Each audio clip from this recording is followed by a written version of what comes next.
Hi everyone, Tally and Farrell here from Bored of It, and our dog Sven is also here, but he's on the floor at the moment.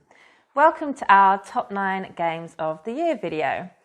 We're in November at the moment, so we're not quite at the end of the year, but we wanted to do this video now, as perhaps it would be a useful holiday guide, gift guide for certain people to know which games that we really rated that were released this year. And just feeling reflective, coming towards the end of the year, and we probably won't get any more games for the rest of this year, so we might as well do this video now, and like I said, it could be helpful to people in terms of being a gift guide. As you can see, we're feeling very festive. We've got our Christmas jumper and shirt on. We're drinking a little Christmas beer, or julebrew in Danish. It's very delicious. But Farrell, why don't you say a bit about the games that went through the nomination process for this top 9? Yes. So obviously another aspect of this video, looking back in the year, is to assess the cult of the new of 2021. So we've tried to be sensible and keep games that came out in 2021. But obviously, as many as you will know, board games is a bit of a weird thing for release dates. You have all kinds of stuff, like maybe a game comes out in German and then it's not released in English till the next year, or you have a limited first print run and maybe almost nobody gets a copy and then it's not fully printed till the next year. So which year do you consider that in if nobody could play it? And then you even have classic stuff like a Kickstarter promises to fulfill 1 year, so that goes on its BGG release date, but then actually fulfills the next year. So I think there are some examples of those on our list, but we'll single them out. And, you also have reprints and second editions and things like that, which is a whole other issue. But we've tried to be generally sensible about it. So there won't be any games that we discovered this year, but they came out in 2018, have been readily available since. Yeah, so sticking to the ones that were, let's say, widely available in 2021. And sensible. So, without further ado, I think we'll go through the top 9 backwards, and I think ladies can go first. Yeah, so we're doing this. We have a separate top 9, actually, we should say. So, actually, importantly, we have no idea what the other has put and listed. Yeah. We came up with a list of all the games that kind of fit in the categories we just said. Not categories, but fit in the category of 2021, including some of the stuff we just said. But we did our list separately, and we have no idea what the others put, so this is going to be interesting. It is going to be really interesting. Yeah. Well, I bet I can predict your number 1. Really? So, I'm not sure I know what your number 1 is. I don't think I know what my number 1 is. You said that you memorised this list. Yeah, I did, but what I meant is I might make it up as I go along. Okay, so starting at number 9 then. My number 9 is Micro Macro, Crime City. So just to give a little bit of info about Micro Macro, we're not going to talk too much about the games that we say about here, just to give a little introduction sentence, because we've actually talked about a lot of these games in our monthly look back videos, but it's essentially a detective game, very light, very fun. You have a big map, and you're trying to figure out cases, and the map is in, do you call it real time? I guess, I don't know, it's like time dependent. So the whole city is a kind of scene, but that's constantly progressing, so you can track one person as they go about their day. Yeah, exactly. And the reason that I've put this on my list is I think it is super unique and novel. I didn't envisage a game that would be like that. It's very funny. That actually features a lot in my top 9, actually. Funny. It's quick to play. Really enjoy just playing it on a Sunday afternoon or something when we have a spare. It could be 15 minutes to 30 minutes. Just to whip out Micro Macro and have a quick game and solve a few cases. And yeah, I think that's about it. It deserves to be on the top 9 because of those reasons, but not higher than that, because I suppose the good things about it are also the negative things. It is kind of quick. It can be over quite quickly. Yeah. So it's why it's not higher on my list. You can't replay it would be the issue. Yes, you can't replay. Yeah. So I'll just add in that I think it's a really good game. I like it. And just with the whole year thing, I think it might have been, this is the game that might have been released last year, but it wasn't widely available to this year, and it became really popular this year.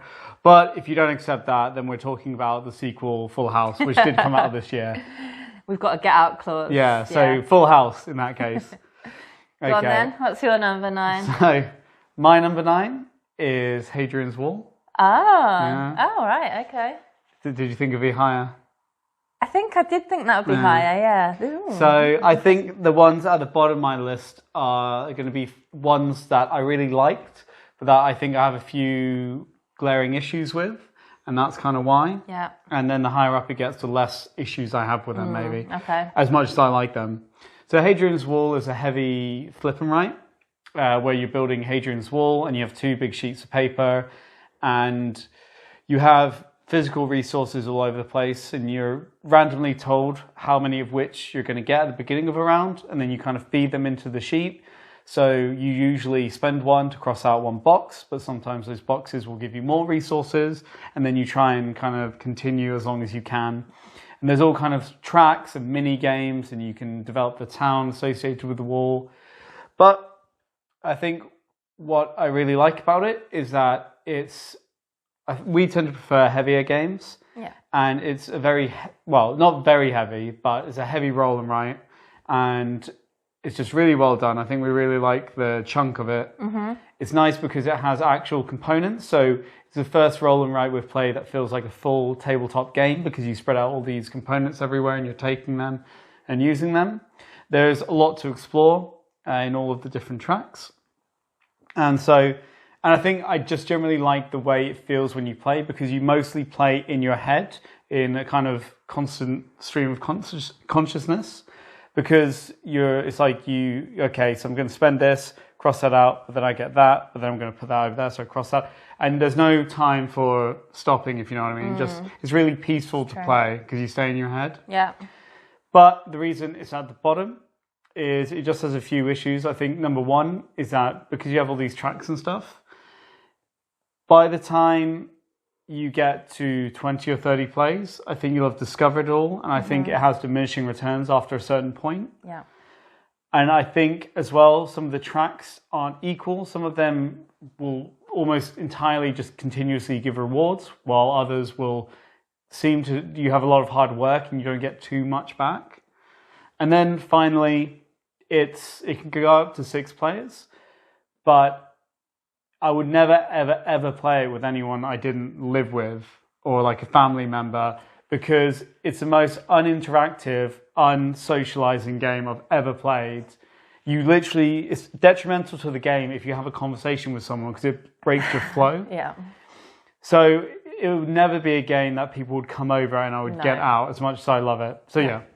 I guess we should also say that our games, obviously, we got this year that didn't make it onto this list at all. So even though we're talking about, this is at the bottom of my list, it still made it onto the list. Yeah, exactly. So that's true. That's still an accolade for the games, because there are many that didn't make it. We had a decent sized list that we cut down to these 9, each of us. Yeah. Which is a good point. Yeah. Yeah, so that was my number 9, Hadrian's Wall. Great. If you like roll and writes, can definitely recommend it. Yeah. Shall I go with my number 8 then? All right. So my number 8 is Anno 1800. Ooh. So this is an economic game by Martin Wallace. What? No, do you know what it is? I think I'm really surprised that it would be that low on your list. Okay. And just to interject, is that it's funny because when we write the reviews and things, or play the games, we generally have the same opinion. Mm-hmm. It's never that we don't differ very much, besides you having some genres you prefer and don't prefer, and the same with me, like Dudes on the Map. But it's just interesting because I think we generally we really like this game and we agree on everything, but yet when you rank them, they're so different. Yeah, and I do really like this game. That's why it's made to number 8. Mm-hmm. But I think if we'd have made this list when we first got it, we got really obsessed with it, it would have been higher. But I do think the more I played it, the spark got lost a little bit for me. I don't really know why. I can't really put my finger on that. And I still really like it, and I would happily play it any time. But when we first got it, it just really was like, wow, this is so fun. and just maybe lost the spark a bit, but totally still enjoy it. Really like the snowballing effect of the actions you have in that game. So this leads to this, leads to this, and I find that kind of thing really satisfying. It is actually kind of simple as well in all you're doing. You're doing the same thing kind of over and over again, but like I said, it's always progressive, and I think that's pretty cool actually, because it still feels interesting even though you're kind of doing the same actions technically. There is a lot of player interaction there, which I think is quite unique for that kind of Euro game maybe. I guess not that unique anymore, but adds a little something. It's not just a dry sort of economic Euro because of the player interaction, because you can trade with other players. I like also that the other players don't have a choice if you trade with them. So there's player interaction, but it's not negative in any way. I think the worst thing someone can do to you is maybe take a tile that you were going for, but you never get blocked out of anything.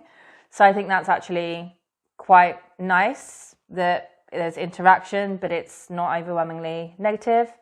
And we said it in our review, but just enjoy the humour of that game. It's probably not supposed to be funny in the slightest, but we do find humour in it. That, you know, you say, hey, anyone want to trade a trade token for a sausage, or who's got the best sausage factory? And we kind of make our own humour with that, I guess. So laugh a lot. Yeah, we do laugh a lot at this dry economic game, which is kind of funny. But yeah, like I said, I think it just slipped down the list. I think maybe we just, for me, overplayed it. We really played it a lot when we first got it, and yeah, maybe that just diminished the spark a bit. All right. Yeah? Yeah. So my number 8 is, I think this might surprise you, but it's Summoner Wars 2nd edition. Okay. Yeah. So this is and I think, to be fair, we were both surprised by how much we liked it, I think, because I was a bit iffy, but I mainly got it because a lot of high-profile reviewers had given really good reviews of it. So I thought, well, I'll try it, and then I really took to it. And it's essentially a card-based kind of head-to-head chess-like game, where you play summoners and their armies, and this is represented by a deck, and you kind of play the cards onto a chess-like board, and you move them around, and you attack. And there's very simplistic rules. So this is one of the good things I like. The rules are very simplistic, but because each deck is unique in the kind of powers on the soldiers and the event cards that come with it and the way the summoners work, it feels really diverse from summoner to summoner. And I think it comes with 6 different decks of summoners and their armies, whatever. And factions, that's probably bad. And it just, each one feels completely unique and plays in a totally different way. And then on top of that, because you have all these different cards, many of them are repeated, but you know, there's still quite a variety. Depending how they come out during the game and the order, you can actually have different strategies with the same faction game to game if you replay them. And I think so it's even more like variety for your money. So I just think it's a really good head-to-head game. It reminds us of stuff like Undaunted, very tense. But the reason it's only number 8 is because it has a few issues.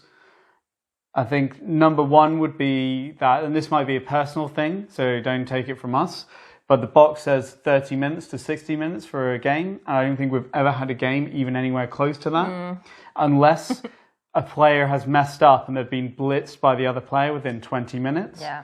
But otherwise it's, you know, like 90 minutes and out of 2 hours. Yeah. And it's a bit too long for what that game is. And it could just be us. Maybe it'll get quicker. Too good at Summoner Wars. And the second issue why it's not higher is I tend to find that a lot of the time you'll end up having basically one player is almost certainly lost, but because the game doesn't end till their summoner's killed, it goes on for 20 minutes too long as you chase their summoner around, and they have a lot of health and you have to keep hitting them, and then if they spawn someone in the way, and it goes on, and it's kind of like futile playing. And so that's the other negative, I think, which keeps it down. Check in chess or checkmate. Check. So yeah, that was Summoner Wars 2nd edition. Yeah. Do you have anything to add? Not at the moment. All right, we'll move to number 7 then. So my number 7 is Tinner's Trail. Ooh. Another Martin... That doesn't surprise me. Doesn't surprise you? No. Okay. So another Martin Wallace game. So my number 8 and number 7 are both Martin Wallace. This is a bit of a lighter economic game set in Cornwall when there was a mining boom in Cornwall and they were mining copper and tin.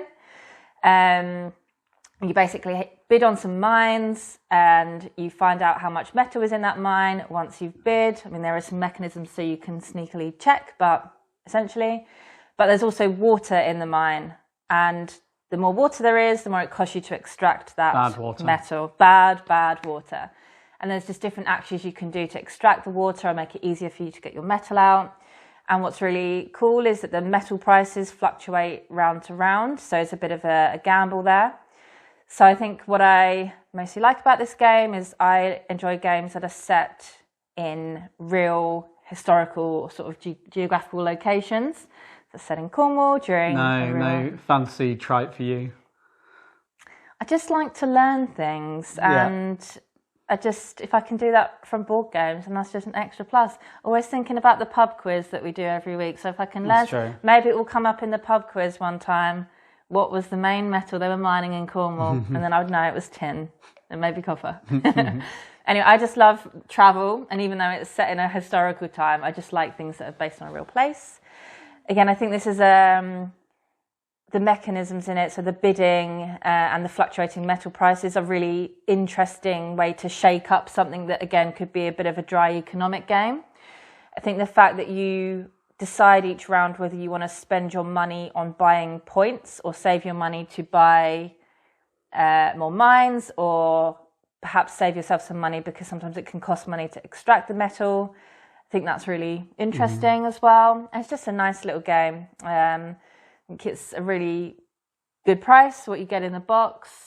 And I guess it's not higher because, again, we said in our review, I mean, it's a really good game. It's just not the best game in the world. And maybe after dozens and dozens of plays, you might get a little bit tired of it because even after some games, I mean, we've played quite a lot so far, but there's nothing to really explore game to game.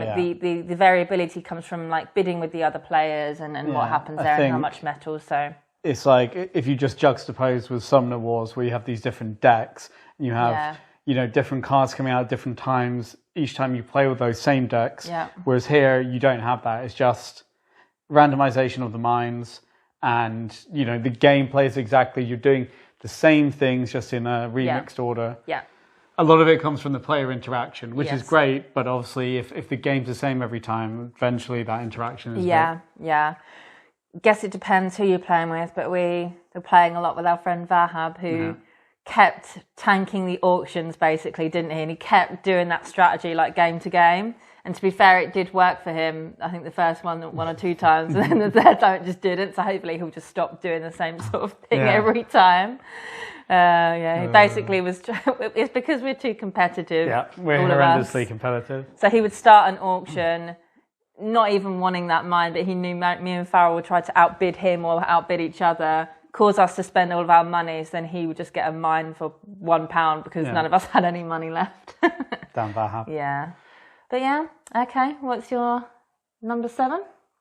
So, well, what I would just want to say before we get to that is that if we're doing honourable mentions, Tinner's Trail would be mine. So it didn't make it to my list. Okay. But it would be the honourable mention. I think one of the main reasons it didn't is, like you say, I think it's a combination that it's a reprint, and I didn't want to chunk up my list with a lot of reprints and second editions. And I think another thing is, like you say, it's a fun game, but that it's just that longevity. It's like a nice game, but I don't think it's special either. It shows its age, I guess.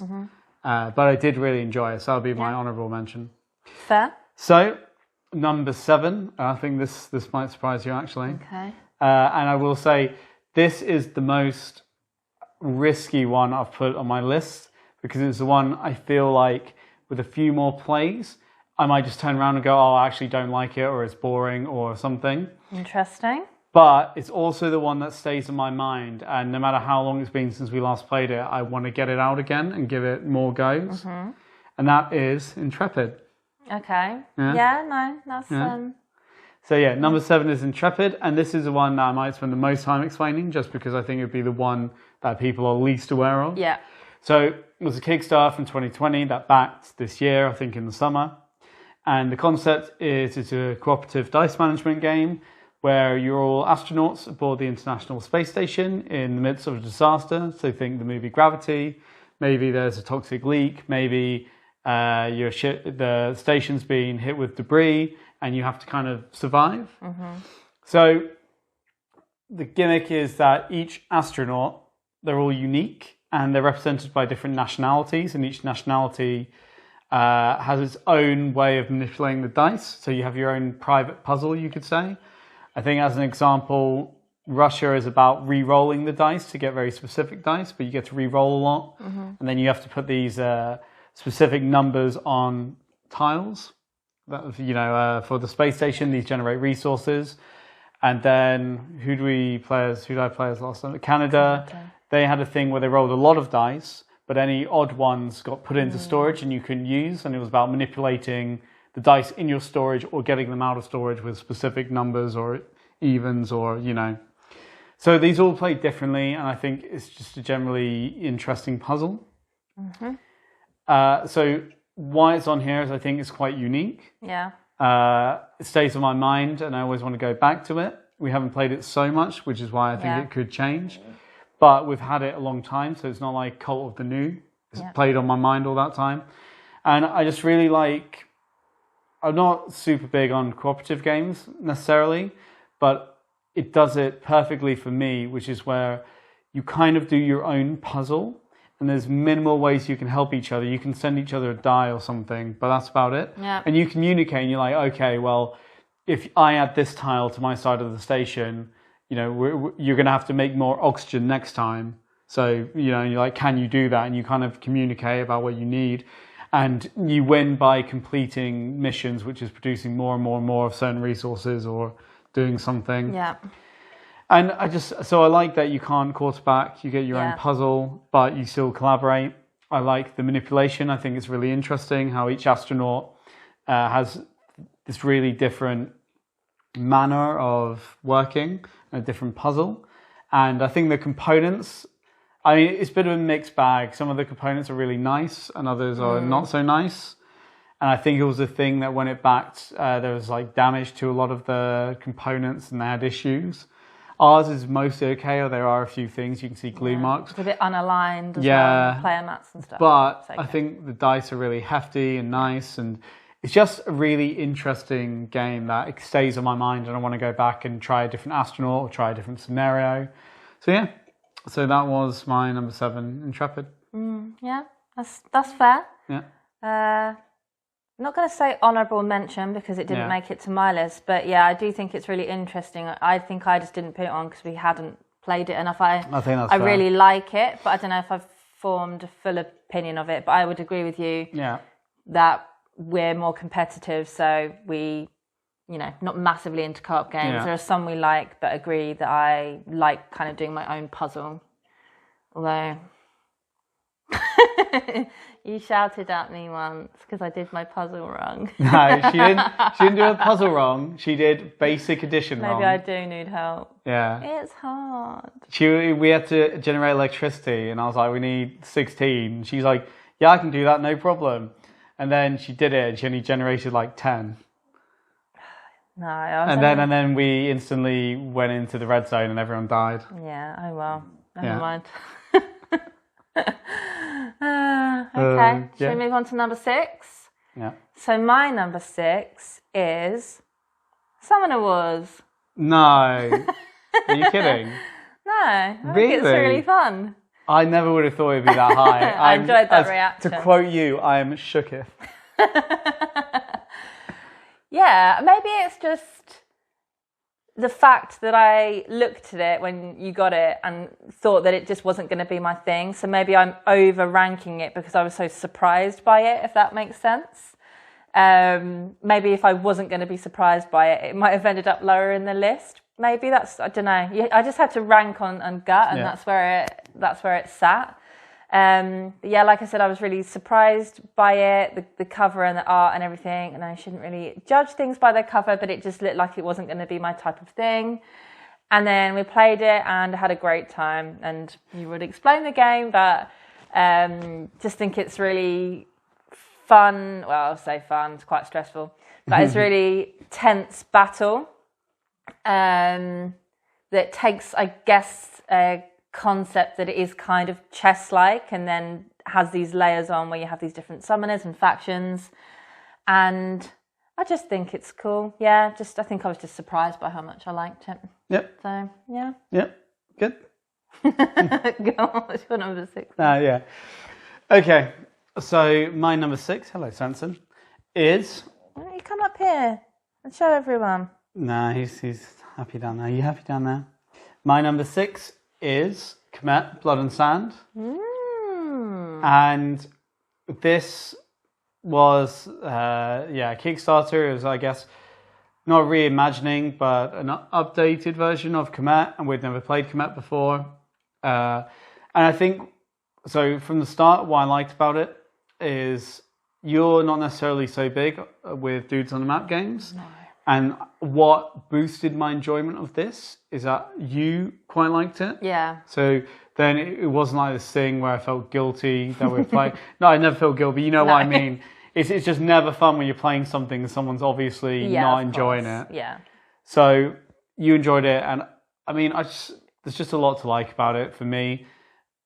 I'm not one for miniatures per se, but I think it has really cool miniatures, and I think they actually kind of do something which is quite nice. Yeah.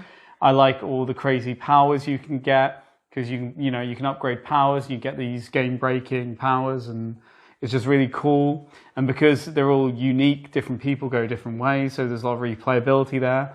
And you even have different types of powers, so depending how many you're playing with, you can rotate some in and out to keep it fresh.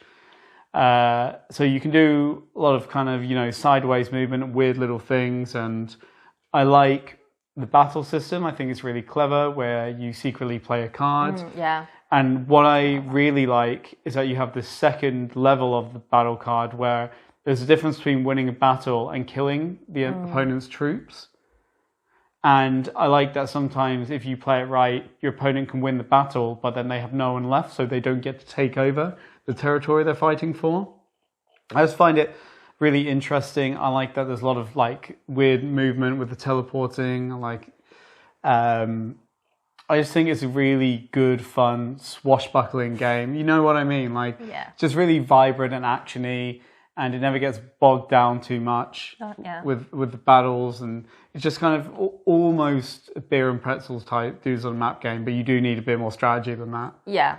But I think, so it was just a nice surprise for me, and I just really enjoyed that. Yeah. I think. We haven't played it in a long time, but I really enjoy it. Yeah. Yeah, I also like it. Like you said, Dudes on a Map, not typically my thing, but I think there's a lot more going on than that. There's other actions you can do and other ways to get points. I mean, you have to battle at some point, otherwise you're probably not going to win. Mm-hmm. But it's not only battling. That's why you like it, right? Because you can get it other ways as well. And like you said, I think I don't like Dudes on a Map games where it's a lot of effort to build up your army or whatever, and then you can risk going into battle, get everything wiped out because you're trying to play the game, and then sort of be punished for that, and you have to really slowly work your way back up. Whereas I think Kemet is easy enough to just recruit soldiers again. Yeah. So it doesn't bother me that much. So yeah, good choice. All right. So my number 5 is Hadrian's Wall. Makes sense. Yeah, you weren't as shocked by that one. That was I'm not surprised to see it boring somewhere. reaction. Yeah, guess it's higher up the list for me than you, because I totally agree with the things that you said that were maybe a bit negative about it, but maybe they're more negative for you than they are for me. And I think it just, despite those things, fills a nice gap in our collection, because like you said, it is more complex, flip and right, has a nice play time, but it's not a filler game.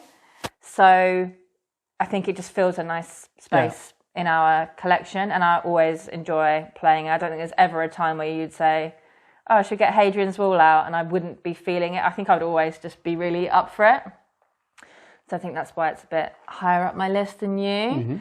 I feel like I do tend to follow the same routes all the time, whereas I know that you've made more of an effort than me to try all of the different things, whereas I haven't. Some of them suck. Yeah. Temples. But, I mean, that's okay. That's okay for me. I think I do kind of like games, I kind of realised when I was thinking about my list, where you sort of have to optimise with what you have already. And that obviously fits that. Might tie in with a game you're going to come out with later, I'm sure. Might it? Optimising your turns. Maybe. Yeah. I don't know. Maybe. Well, we'll come back to that. We'll come back to it. I'm sure it's coming. Yeah, because I mean, you can, both players sort of start each round with the same resources. You might get a few different ones because of your personal cards, but ultimately you have the same thing. I just think it's interesting that, you know, one player might go off in one direction or another with the same thing, and you just really got to optimize with what you have. I just find it satisfying. Yeah. Okay. Yeah. But yeah, it is a good game, to be fair. It's one of the best flip and right roll and rights I've played. Yeah, I think, sorry, just to say as well, I think we are new with the unright genre this year. And the first two we got, I wouldn't say Welcome to New Las Vegas. It's not light at all. It's actually quite complex, I think, for what I thought a roll and write was. But I just thought they were all very light games. And then obviously Hadrian's Wall is not. So I think it just opened my mind to the fact that, yeah, not all unrights have to be sort of light filler games. Okay. Yeah, right. So my number 5 is Sleeping Gods. Oh, yeah. Not a fan of that one. No, it's not that I'm not a fan. Just don't like story-driven games. Yeah, I did enjoy it, but yeah. Well, you say why you like it. Well, I know. I just not. I kind of forgot about it, but then I was just like, oh yeah, of course that's on your list. So, Sleeping Gods is a story-driven cooperative game, but of course you can just play it solo because it's story-driven, and essentially, it's just you're the crew of a ship who have been kind of sucked into this alternate world, maybe some mystical stuff going on, and you're just given this task to wake the gods, and you have to find totems, and it's almost a choose your own adventure book where you have a big map and you decide where to move, and you interact with icons on this map, and then you read story passages, then you choose what to do, and depending on what you choose, you get different outcomes, you get story. And the reason I like it is it's really well written. I think it's really interesting. It's really fun. And what it does is it just does everything right that one of these games should do. Because a lot of these games don't do those things right. It's just, one example is if you fail a challenge, you might take a lot of damage and status effects, and it might be very bad. But generally, you're not blocked off from getting story beats or continuing the story even. Whereas in other games, you might spend a bunch of resources and fail, and then you get a broken leg or something, but you don't get to progress. You still have to try and do it again, but now from a worse position. And I just don't find that fun in any way. And the designer realised the main point is the story. That's always the focus. I like that when you do challenges, which obviously you do a lot, you can almost always succeed if you really want to, and that's the one you want to succeed on, because you can spend all this stuff and add cards and bring in companions and all this, and you can almost certainly win it, but it might make it harder for you to do the next challenge that's important. So it's like this balance, but you never feel cheated that you just couldn't do it, and now you've ruined your playthrough because it wasn't possible. Yeah. And then finally, the last thing I'll mention is I really like the fluidity of it, which I think was one of your favorite parts as well, where it's not silly like some other games are where you can only do this at this exact time. It treats it like real life, where if you were a crew of a ship, you'd be helping in, you'd be running, grabbing something, you'd be doing this. So other players can help you, and it's kind of like all you do is you commit the characters you want to add to a challenge, then you flip a card, you add up kind of the numbers you have. Then if you're a bit low, you can use command tokens to add in other stuff. You can discard cards. So it's just really fluid, and other players can help at that point. So it's a really nice balance of, it's not like, oh, well, there's nothing we can do now. Yeah, keeps it really engaging because you participate. Yeah, I think you said in the review that sometimes you forget it's even whose turn it is because you're still so involved. Yeah. And then I've been playing it solo recently, the last couple of weeks, and I've really been enjoying it. And one thing I've really enjoyed is I just went in a different direction than we did before, and pretty much everything I've experienced over 2 or 3 playthroughs so far in this campaign has been completely unique. So there's obviously a lot of content there as well. Yeah. So that would be my number 5. Wow. Yeah. Okay. Now we're getting to the crux of things. Second half. Yeah. The crux. Shall we take a little break and come back? All right. Let's do that. Yeah.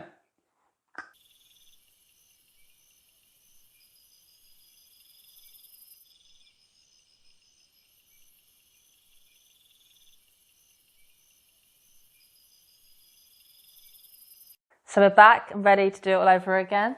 Yep. Farrell's got another beer, so he's ready for the top 4 now. Why don't you have another beer? I haven't finished the first one yet. Oh. There's one there waiting, don't worry. All right. So, number 4? Okay, so my number 4 is Cascadia. Mm. Oh. So Cascadia is a tile laying game where you're basically putting different sorts of animals and different sorts of terrain tiles, and there's a number of objectives that you have to hit. And this is at my number 4. I think the ease of getting it to the table has a lot to do with it. I really like the theme. Again, set in a kind of real place, even though the actual tiles and the animal tokens have nothing to do with it. It's really just the name of the game and the box art. It could really be anywhere once you start playing. But yeah, just anything to do with nature, I really like. It's just a very soothing, relaxing game. Easy to teach, but deep enough that it keeps the likes of us, who usually like more medium to heavyweight games, engaged. I just think it's an all-round, generally pleasant game. There's only really 2 things that you're thinking about, so where to place your animals best to hit the objectives. There's also sort of another type of scoring where the person with the longest mountain range or grasslands or whatever gets some points. But every time you take a tile and animal token combo, you really do have to kind of sit and analyse, okay, where is best to place this to hit both of those objectives in the best way possible. So again, I do feel like this, for me, hits that thing I like of having to optimise with what you have, because each round there's only a choice of 4 tile and token combinations. So you have to kind of work with what you've got. There's a little mechanism to change things up sometimes, but you, for the most part, have a choice of 4 things. And yeah, I like that. Yep. Yeah? Yep. All right. No comments? No. No? Pretty... Nothing to say? No, pretty standard. Yeah, pretty, probably a bit predictable there. You know me, not a fan of Cascadia. So my number 4 is, are you ready for this one? Yeah. Kanban EV. Oh, okay. Yeah. So yeah, my number 4 is Kanban EV, and this is, I guess, an upgraded version of one of Vital Lacerda's old games, Kanban. This time in collaboration with Eagle Riffin Games. So you got one, it's like the rest of his games really now. You got the big box, high quality production, very expensive, but Ian O'Toole on the art. Very importantly, Ian O'Toole. And, it's got big, deep, rich gameplay. And in this, you're trying to optimize. So you're working in an electronic car manufacturing facility, and you're trying to optimize your turns, basically to impress your boss, Sandra. So, there's a few things I like, and we at heart, we're definitely leaning towards more heavy, complex games, and this hits that note just fine. I like it. in terms that it's actually a bit more direct than Vital Lacerda's other games, even though it's still, you can do things kind of in any order, and you can go here, or you can go there, and it's not set.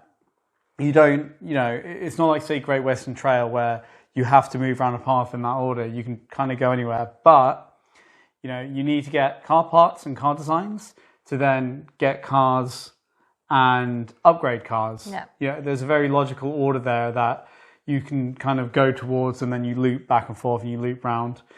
I really like the Sandra mechanic, where the mean Sandra, I guess you should say, because there's a nice one variant in the new version. And this is where she goes to each workstation, and you have these little tracks that you kind of spend turns moving up, and it's training. Yeah, that's the word I was looking for. I was going to say studying. So you train on these tracks, and she goes to somewhere, and she looks at the player who was trained the least. Then she evaluates her work, and she has a kind of cutoff point. Do you have 3 car designs? If you don't, and you're the player who's trained the least in the design department, then you're getting punished by losing a bunch of points.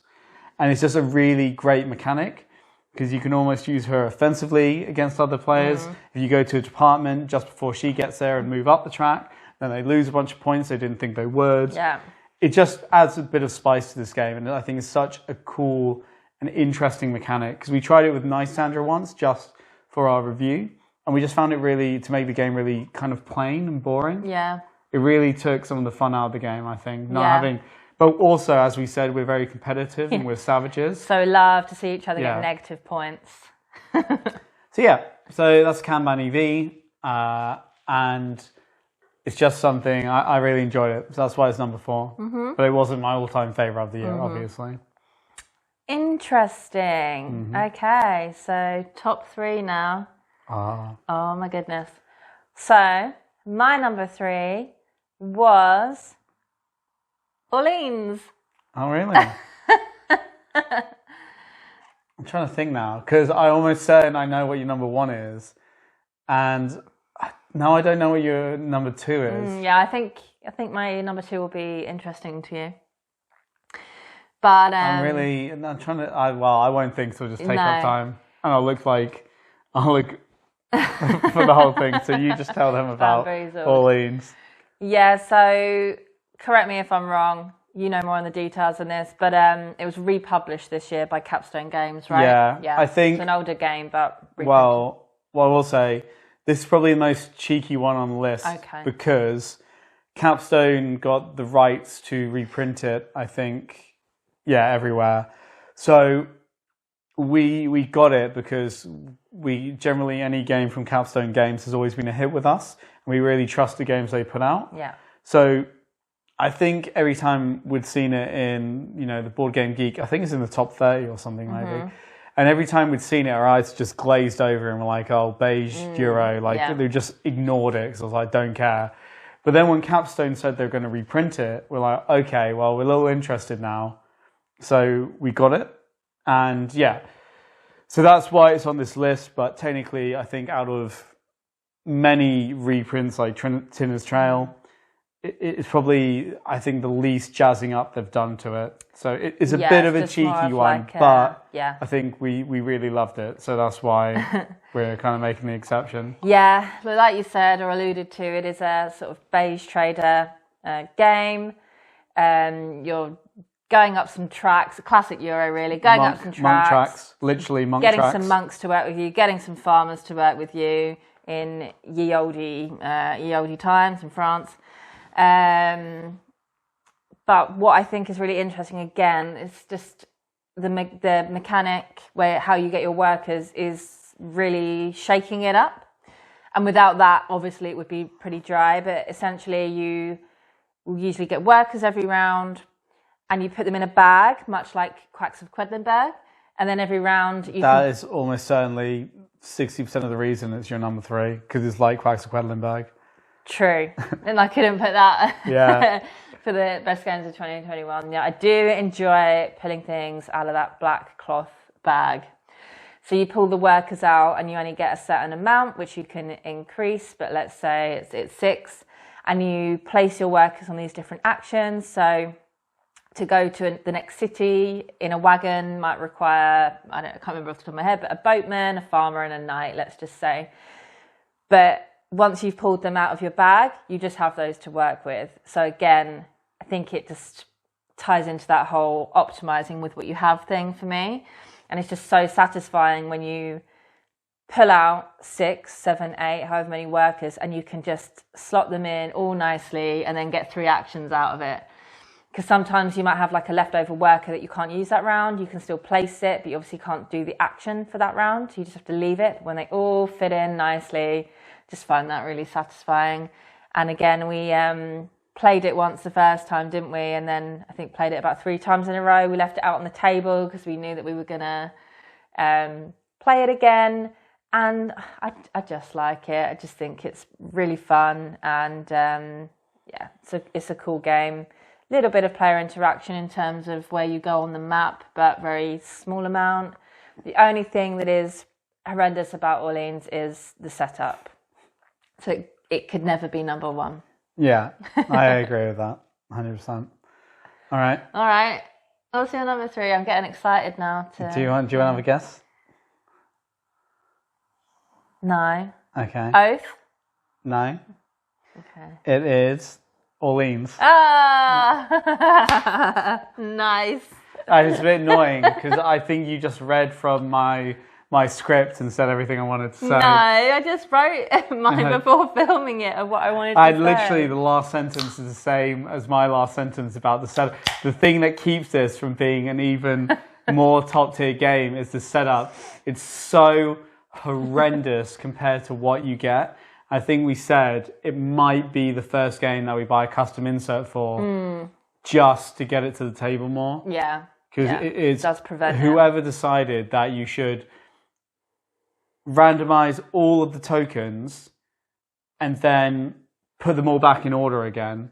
Yeah. That's the most painful part. Evil. So, yeah, I mean, I like it for a lot of the same reasons as you. I think it has a really great twist on the classic Euro mechanic with this bag building.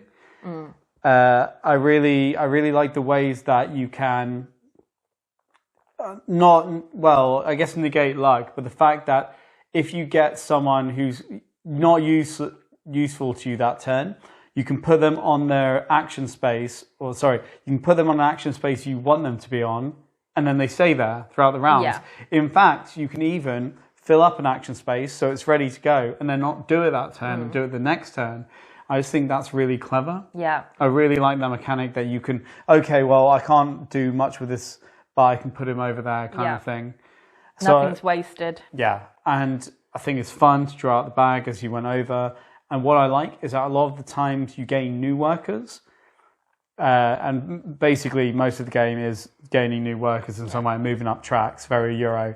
But what I like is often you get a reward or a little thing for taking whoever you take. Yeah, that's true. So you always get rewards. I think the fishermen give you money because I guess they're selling fish. You get the builder, whoever the brown guy is, carpenter or whatever. Yeah. He gives you this wagon wheel that you can use to block off spaces. So now that action's cheaper. There's an investor, maybe, I can't remember what he is, where he gives you a new tile that has action spaces on that gives you like some edge. Maybe he'll produce a wine every time you fill it. So I just really like that as well. You get these little endorphin bursts. Yeah, good point. So Orleans was my number 3, I think. I didn't expect anything, and like I said, I only got it because Capstone reprinted it, and I can see why it's in the top 30 or whatever because it is excellent. Yeah, it's very good. That would be like one of the best all-time games I've played, I think. Yeah. Just like as a classic legacy kind of game. Yeah. Maybe it doesn't hold up so well now with bells and whistles, but sometimes all you need is something a bit classic and solid, right? Okay, so my number 2 is... Oh, go on, guess. No, guess. I'm not going to guess. Am I in it? Coffee Traders. Oh, yeah. Do you know what? Now that you say it, I'm not surprised. I should have known that, actually. Yeah. I just couldn't think of all the games on the pre-list. So, Coffee Traders has the worst rulebook of all time. I don't read the rules, so that's why it's at my number 2. It just doesn't affect me too much. Is a big box, heavy, complex, almost Vital Lacerda-like game. I would say lots of interlinking mechanisms and cascading effects by Capstone, and it is about making fair trade coffee in all the different regions, all the coffee regions around the world. I have to say I struggle a little bit to put my finger on and articulate exactly why I love it so much, but I'll try my best. Sometimes it's just you like what you like, but I think the theme has a lot to do with it, actually. Again, it's based on, you know, real life coffee regions, and I just think that's really cool. So it's like Ethiopia or Brazil or Sumatra. I just like that. I like geography. It looks amazing. Also out on the table. I think it's table presence. Oh, yeah, table presence is fantastic. The components, even though some of them are a little bit damaged or have little dents in them or whatever. Oh yeah, our copy, overall, yeah, arrived a bit. Some of them, yeah, some of them have chunks. Poor donkeys have yeah, chunks the poor little taken out of them. donkeys. That's a bit sad, but generally, it just looks amazing. Yeah, it does. I have to agree though.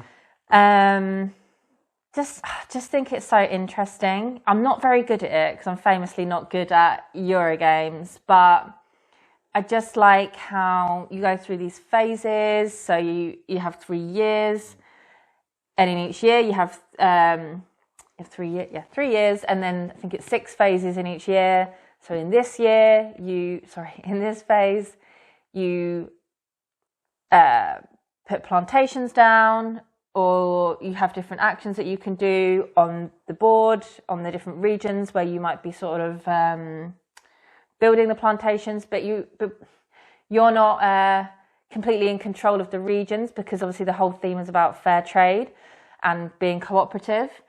So even though there's a little bit of area control points at the end of the game, it's more about how you can make it better for the farmers. So actually, like, monopolies are not good.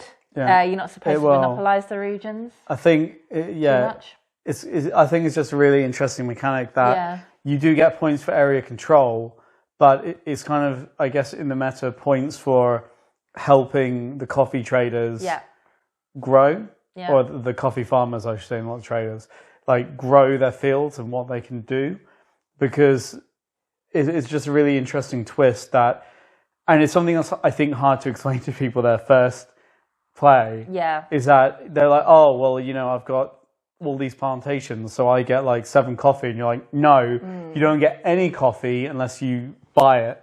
Yeah, it's really hard to wrap your head around, because it seems counterintuitive for like a competitive board game, and maybe that's why I like it. It like subverts your expectations a little bit. There's just so much you can do, different routes you can go down.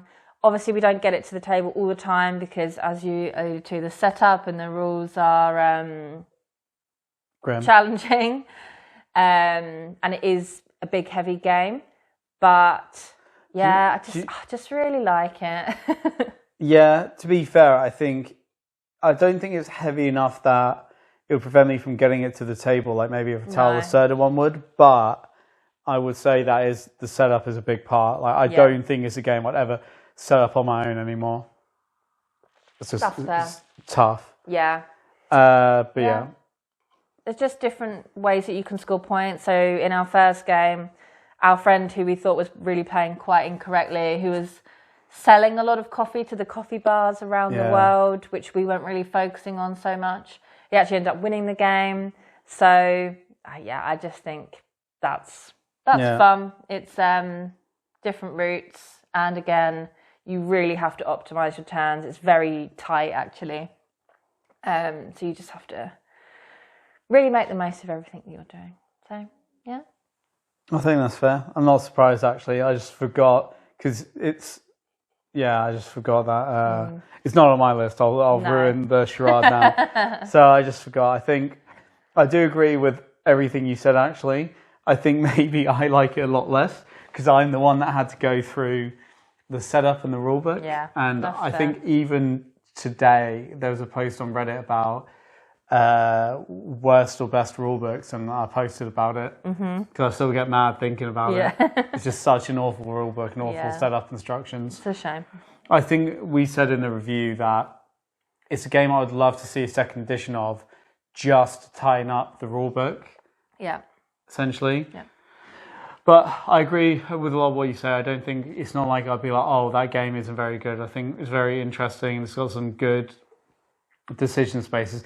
I don't think it clicks with me as much as you though, but I'd always be happy to play it for sure. Like, I think one of the issues we've had, I honestly think we would have played it more. Maybe it would have been higher on my list. Not that we haven't played it a decent amount, but I think maybe Vahab's not super big on it. No. And then some of our friends who we played with have moved away. So I don't know who now we would get it out with. Yeah. Just because Vahab's not, you know what I mean? He's only played it once, so... Twice. Was it twice? Yeah. We got him to do it again one night. I think he was okay with it. I think he'd play it if we made him, but he's not. Yeah. We have to do that. Just make him play. Okay. So? Yeah. My number 2 is... Yeah. Cascadia.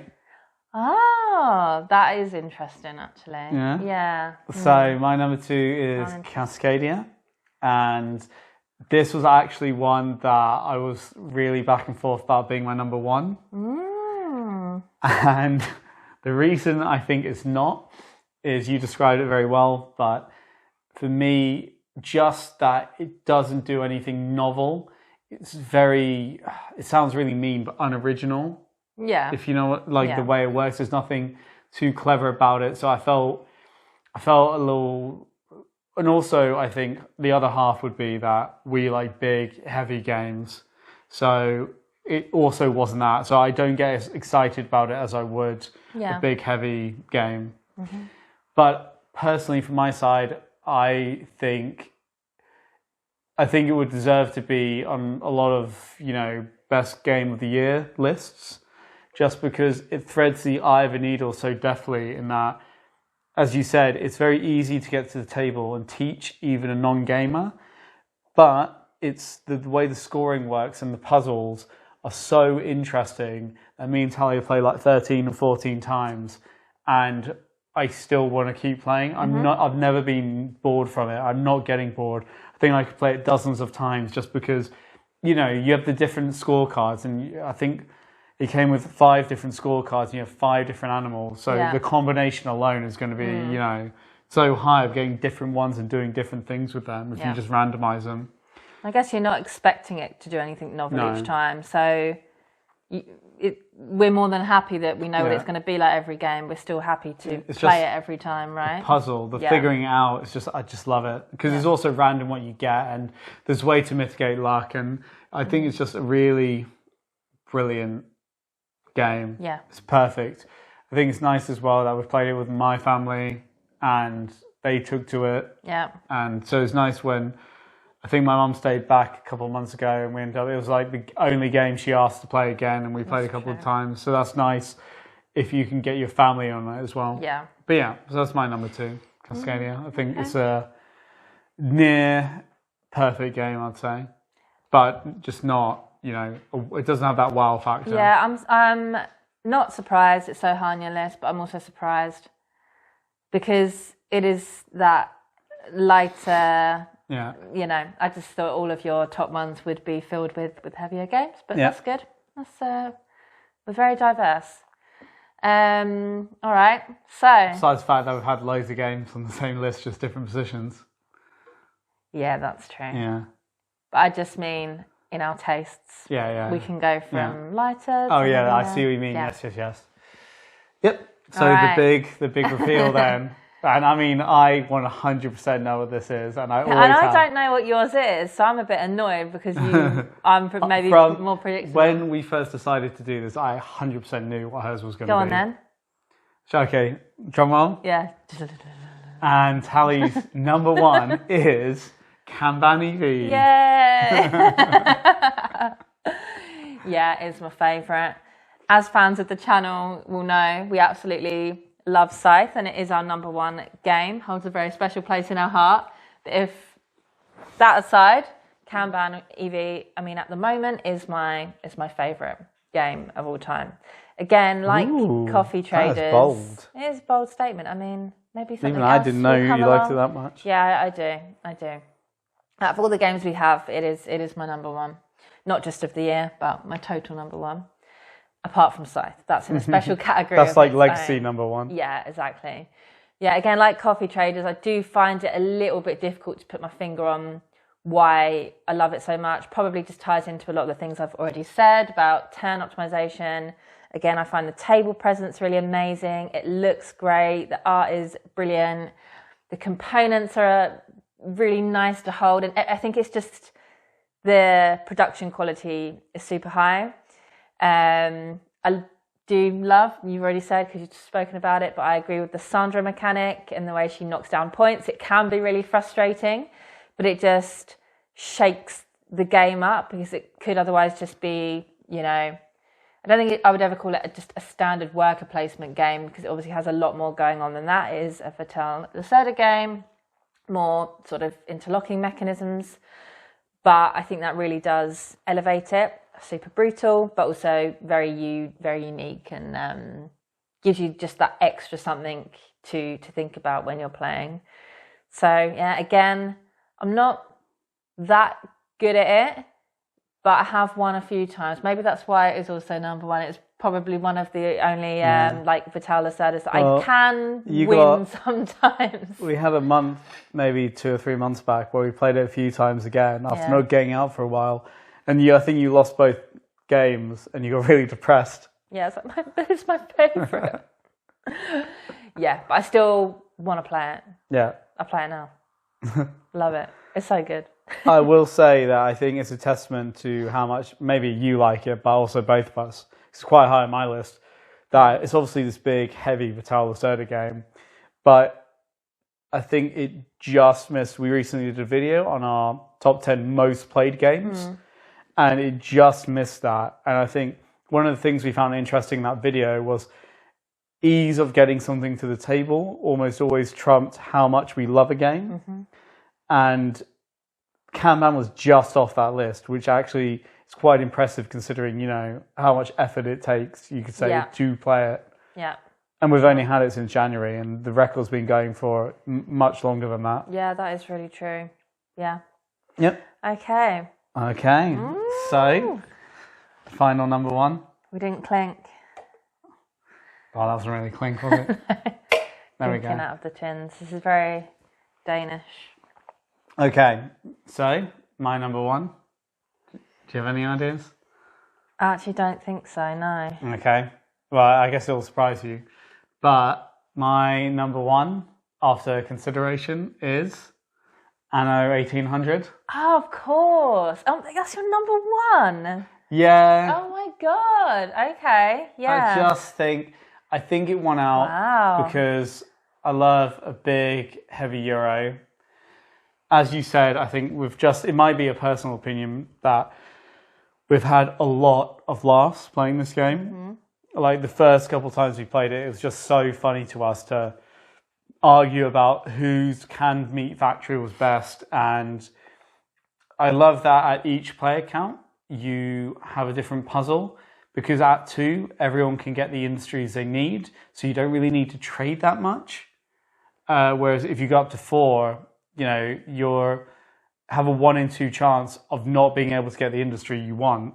So you're going to have to work on trading a lot more. And, it varies with 3 players. Yeah, that's true. So that's something I really enjoy. As you said, I enjoy that despite doing the same thing, the progression. Yeah. Just because there's a thing in games that is so difficult to do where, it's like keeping that carrot in front of you to keep you moving. And it's very easily happens where it becomes very boring. They don't nail it. And then you're just doing the same thing. You're not progressing much. It's kind of repetitive. Yeah. But Anno absolutely nails it, where even though you technically are just getting better industries, you're just building the same tiles, the actions are the same, because they're tougher to do and they're harder to do. And, you just feel progression all the time, and they just really stick that landing, I think. Yeah, absolutely true. Yeah, and I think, I wouldn't say, I think it's just something I personally liked this year. I had a lot of good times with it, and I just found it really funny. We have a lot of fun meta with it. Yeah. And we love coming up with backstories for the people. Yeah. And we love calling I think it's cotton toilet paper because it looks like toilet paper. Yeah, we have all the different names. This lady needs a lot of beer and toilet paper. And just like stuff like that. Yeah. So, yeah. I know 1800 was my number one. I think it's a really sharp design, and I look forward to the expansion, actually. Yeah. I think as well, one of the things is that we had criticisms in our review, but they were, I think, in retrospect, fairly minor. We just felt that maybe it felt like it went on a bit too long. Yeah. Just because the game, you tend to pick up a lot of cards, and then you have to get through them.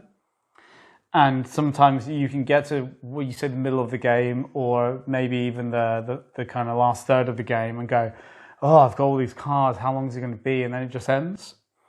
Yeah. But I never regret the time playing. No. Afterwards, if you know what I mean. Yeah. I think it ends when it needs to. Is what's important. Well, yeah. That was very interesting. So I think we should say that. So what we're going to do now is I think we should discuss some big games we left off the list. Yeah. I have two in mind, and then which people might be like, you're crazy.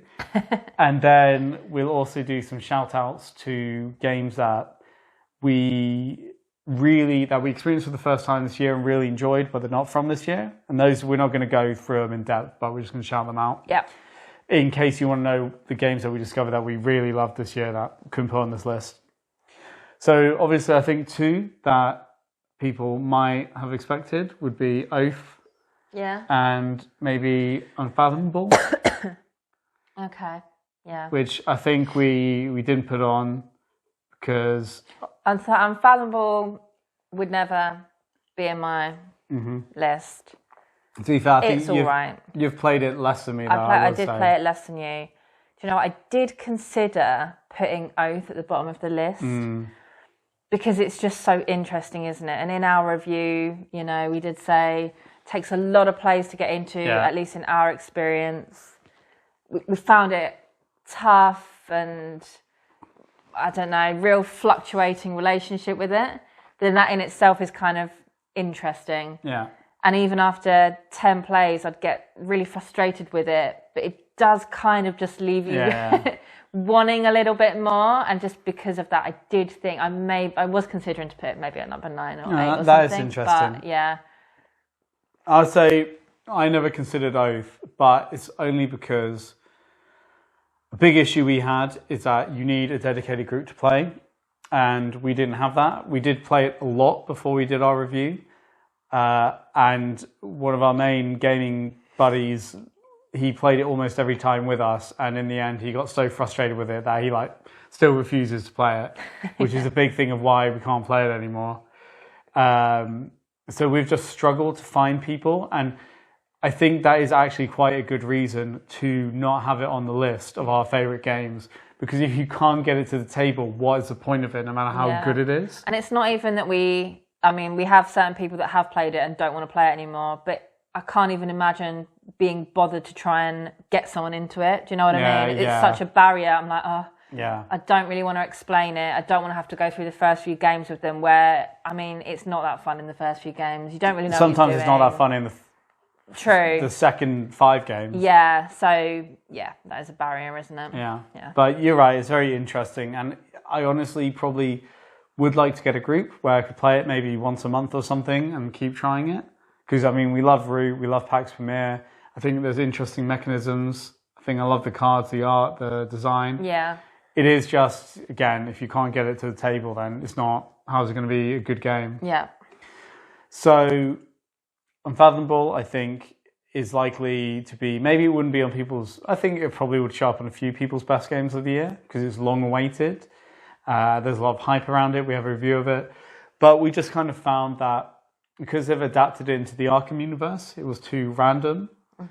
So the problem is it almost treated the whole concept like an Arkham game where everything that happens is bad. So then if you're the humans, it's not like there's only one well, depending how many players you have, but it's not like usually there's only one traitor. It's usually quite even on how many traitors and humans there are. And because every round the kind of mythos cards are bad for the humans, kind of either way sometimes, I find that it makes the edge lean towards the traitors and it gets that much harder. It's a lot more fun, I think, when the cultist is in the game, because then you have another player invested in getting to Boston. But yeah, I think the problem was the randomness, and that you could have really incredibly tense games of deception and fun.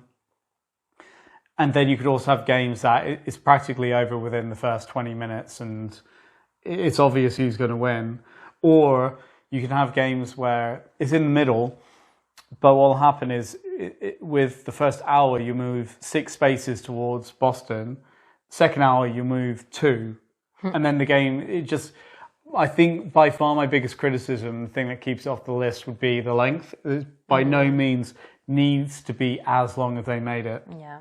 Because the gameplay doesn't evolve that much to need that gameplay time.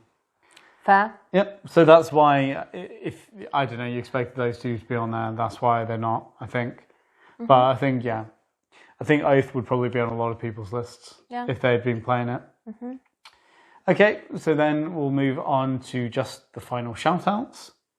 So maybe we should get the dogs in for this. I think I have some treats. Svensson, do you want some treat? Come on. Meg's asleep though. Come on in camera. She won't hear. She's a bit deaf now. Meggie, do you want a treat? What's that? Meggie, do you want a treat? Oh yeah, Oh, yeah. Gotta come over here though.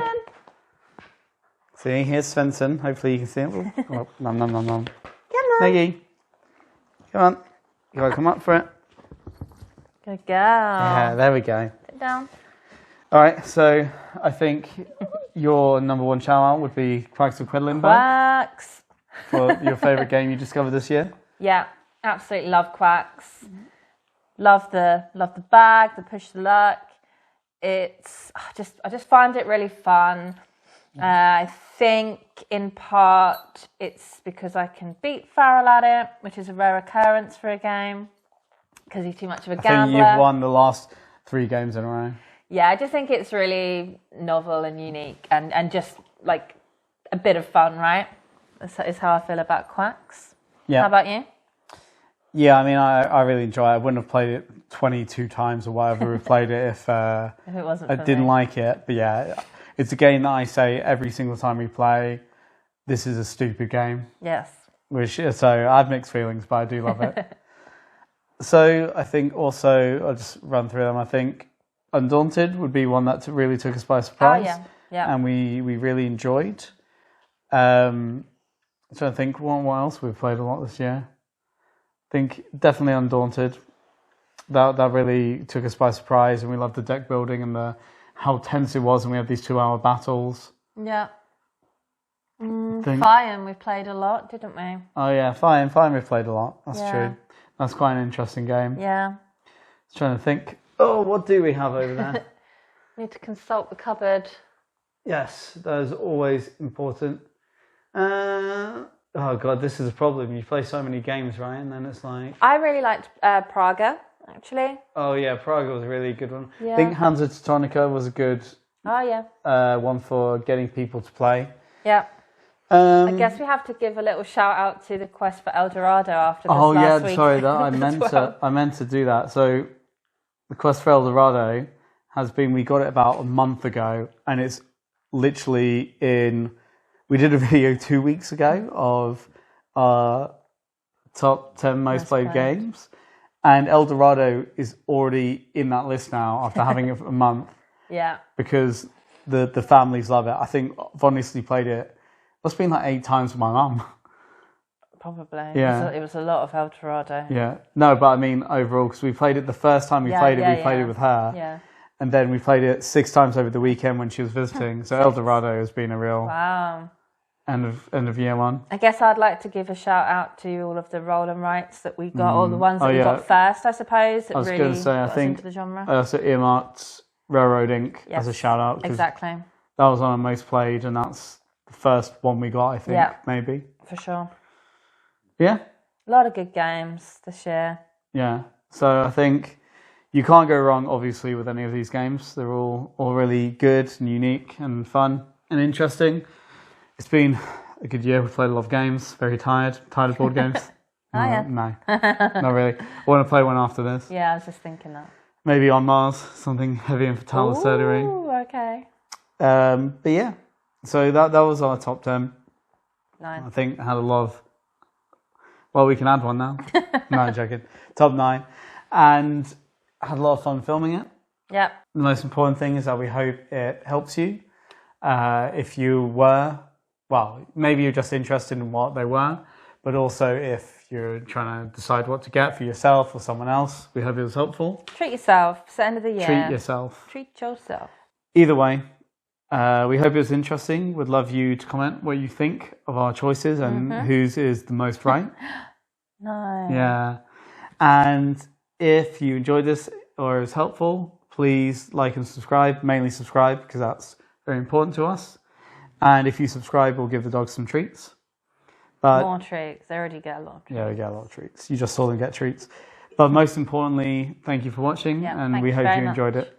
And happy holidays. Lol.